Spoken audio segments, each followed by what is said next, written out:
We've navigated the pre-analytical wilderness and peered into the black box of the analyzer. Now, we arrive at what seems to be the safe harbor, the result. And there it is, neatly printed next to a reference range. That comforting word, normal. But what does normal actually mean?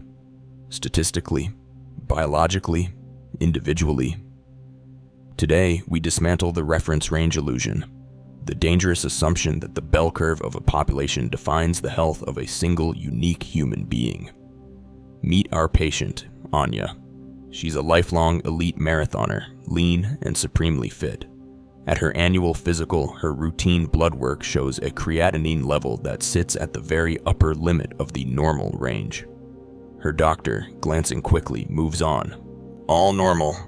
But Anya's muscle mass is enormous, and her kidneys are pristine. For her, a creatinine at the top of the range is a potential red flag, a sign her kidneys might be under subtle stress. The normal stamp has provided false reassurance. Now, meet Ben. He's 82 with slow, progressive weight loss and fatigue. His serum albumin is at the low end of the normal range. Nothing to worry about, he's told. But in an elderly person, that low normal albumin can be a powerful harbinger of underlying disease, malnutrition, or frailty. The range has masked a significant clinical change. Where do these sacred ranges come from? Typically, they are derived from sampling a healthy population. They take the middle 95% of results and call that normal. By definition, this means 5% of truly healthy people will always have an abnormal result for any given test. Conversely, and more dangerously, a sick person's result can sit snugly within the 95% interval, disguised as wellness. This is the tyranny of the Gaussian curve. It fails us in three critical ways. The individual baseline fallacy. The most important reference range for any patient is their own. A potassium drop from 4.2 to 3.7 mmol may stay within the normal lines, but for that patient, it could represent a 12% loss of total body potassium, explaining profound new weakness. We miss trends because we worship the static population range. The demographic blind spot. Normal hemoglobin is different for a premenopausal woman, a man, and a person living at high altitude. Normal. TSH and cholesterol evolve with age. Normal creatinine is predicated on average muscle mass. Applying a one-size-fits-all range to a diverse human species is a scientific absurdity that breeds misdiagnosis. The clinical context. Void.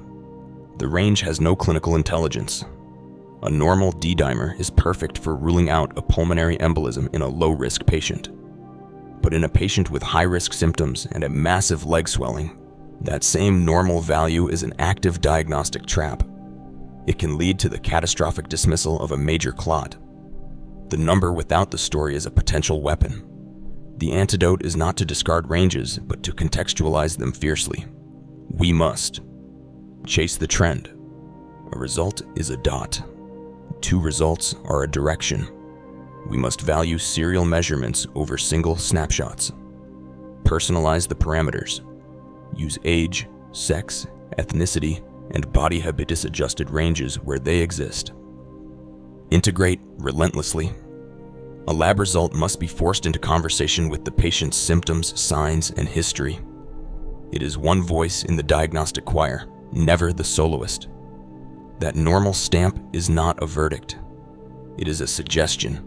A piece of probabilistic gossip from a population your patient may not belong to. Our task is to be interpreters, not clerks, and to always ask, normal for whom? Normal for when? Normal in what context? Next week, we examine the final, fragile link in the chain. Lecture 4, The Communication Chasm, when the right result reaches the wrong hands. Thank you.